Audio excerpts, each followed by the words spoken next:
আসসালামু আলাইকুম, সবাইকে স্বাগত জানাচ্ছি এনার কিচেনে।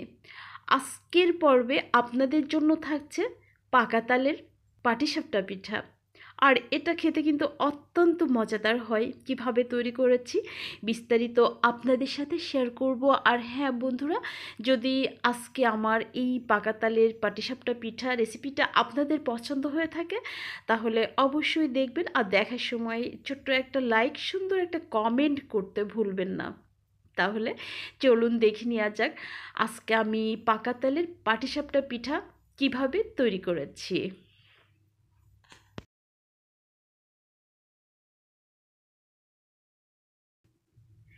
এখানে দেখতে পাচ্ছেন আমি তালের পাল্প অর্থাৎ তালের রস ঘন করে জাল করে নিচ্ছি। আর এখানে দুধ ঘন করে জাল করে নিচ্ছি। তো যাই হোক, একটা পাত্রে আমি তালের পাল্প নিয়ে নিয়েছি আর জাল করে রাখা দুধ মিশিয়ে দিচ্ছি।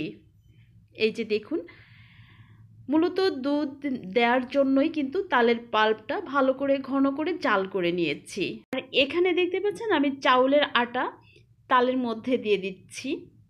আসলে চাউলের আটা ছিল না, এটা ছিল লবণ, আমি ভুল করে দিয়ে দিয়েছিলাম।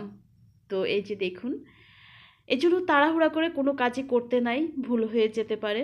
তো যাই হোক, আমি এটা আলাদা তুলে রেখেছি। আবারও একটু তাল আর দুধ মিশিয়ে নিয়েছি। এবার দিয়ে দিয়েছি চাউলের আটা, এই যে দেখুন। তো যাই হোক, এই যে আমি খুব ভালো করে বেটারটা তৈরি করে নিয়েছি। এই যে দেখুন, এর ঘনত্বটা এমন হবে। এবার চুলায় দিয়ে দিয়েছি একটা ফ্রাই প্যান আর দিয়ে দিচ্ছি ঘি। ঘি দিলে কি হয়, এর স্বাদটা আরও বেশি ভালো আসে। তো যাই হোক, চেষ্টা করবেন ঘি দেওয়ার জন্য। এবার দিয়ে দিচ্ছি যে বেটারটা তৈরি করেছিলাম তার থেকে 1 চামচ করে বেটার আমি ফ্রাই প্যানে দিয়ে দিচ্ছি।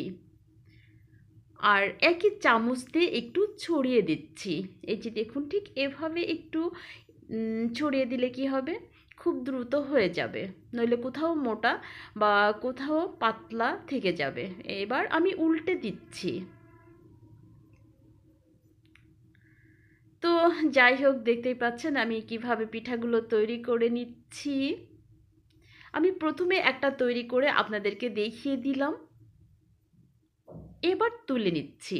এই যে দেখুন, মাশাআল্লাহ অনেক সুন্দর হয়েছে।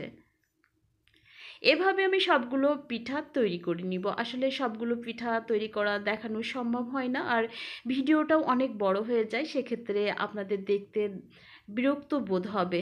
যে কারণে আমি পিঠাগুলো তৈরি করে আপনাদের সাথে আসছি। এই যে দেখুন, আমার সমস্ত পিঠাগুলো তৈরি করা হয়ে গিয়েছে। আর বন্ধুরা দেখলেন আমি কিভাবে তালের পাটিসাপটা পিঠা তৈরি করলাম। আপনাদের পছন্দ হলে অবশ্যই বাসায় ট্রাই করুন, ইনশাল্লাহ ভালো হবে। আর হ্যাঁ, আবারও দেখা হবে নেক্সট কোনো রেসিপিতে।